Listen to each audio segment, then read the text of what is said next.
Submersible pump কিভাবে কাজ করে? আপনি যদি পানীয় বা সেচের জন্য একটি কূপ ব্যবহার করেন বা আপনার স্থায়ী জল অপসারণের প্রয়োজন হয়, আপনি সম্ভবত একটি ডুবো পাম্প ব্যবহার করছেন। সাবমার্সিবল পাম্প হলো এক ধরনের সেন্ট্রিফিউগাল পাম্প যা সম্পূর্ণ নিমজ্জিত অবস্থায় কাজ করার জন্য ডিজাইন করা হয়েছে। এগুলোকে সাব পাম্প বা বৈদ্যুতিক সাবমার্সিবল পাম্প ইএসপি হিসেবেও উল্লেখ করা হয়।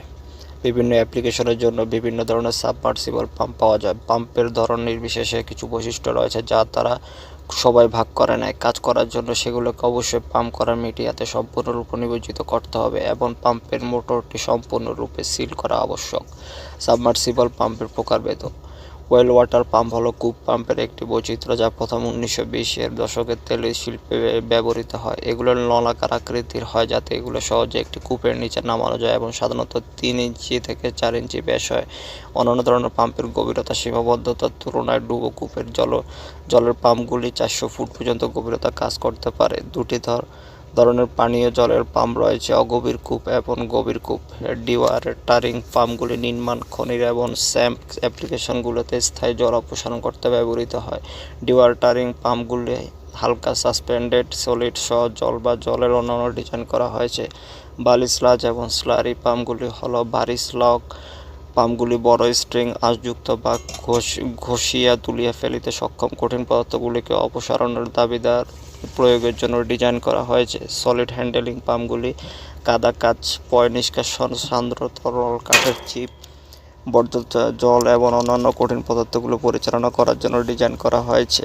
স্লেডার পাম্প, যাকে কাটার পাম্পও বলা হয়, পাম্প করার আগে উপাদান কাটা বা শিয়ার করে। তেলের কূপে ব্যবহারের জন্য সাবমার্সিবল পাম্পগুলো সাধারণত বৈদ্যুতিক সাবমার্সিবল পাম্প যা বৈদ্যুতিক শক্তি দ্বারা পরিচালিত হয়। ইএসপি হলো মাল্টি স্টেশন সেন্ট্রিফিউগাল পাম্প যার একটি 3 ফেজ ইন্ডাকশন মোটর এবং একটি সিল করা চেম্বার অংশ। তাদের একটি সারফেস পাওয়ার কন্ট্রোল সিস্টেমও রয়েছে যা পাওয়ার তারের মাধ্যমে পাম্পে বিদ্যুৎ সরবরাহ করে। অপারেটিং প্রিন্সিপাল: সাবমার্সিবল পাম্পগুলোতে সিল করা মোটর একটি ইম্পেলারকে পরিণত করে যা পাম্প হাউজিংয়ে আবদ্ধ থাকে। পাম্পে একটি ইনটেক স্ক্রিন অন্তর্ভুক্ত থাকতে পারে যা পাম্প করার জন্য খুব বড় যে কোনো কিছু ফিল্টার করে। ইম্পেলার ঘোরার সাথে সাথে চাপ মিডিয়াকে পাম্পের ইনলেটে ঠেলে দেয় এবং ইম্পেলার তরলকে ত্বরান্বিত করে এবং এটিকে স্রাব লাইনে জোর করে। কাজ করার সময় সাবমার্সিবল পাম্পগুলোকে পুরোপুরি ডুবিয়ে রাখা গুরুত্বপূর্ণ, কারণ সেগুলো বাতাসে কাজ করার জন্য ডিজাইন করা হয়নি।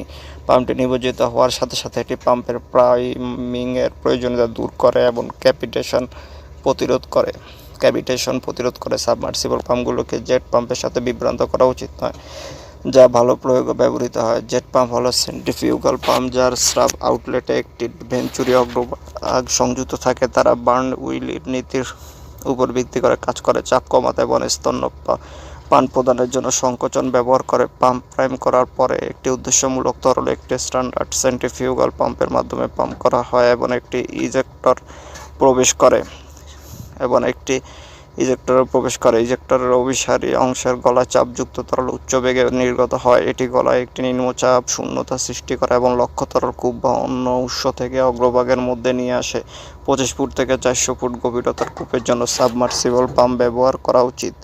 অগভীর ওয়েল জেট পাম্প ব্যবহার করা উচিত 25 ফুট বা তার কম কূপের জন্য, এবং গভীর কূপের জেট পাম্পগুলি 25 ফুট থেকে 110 ফুটের মধ্যে গভীরতার জন্য ব্যবহার করা যেতে পারে।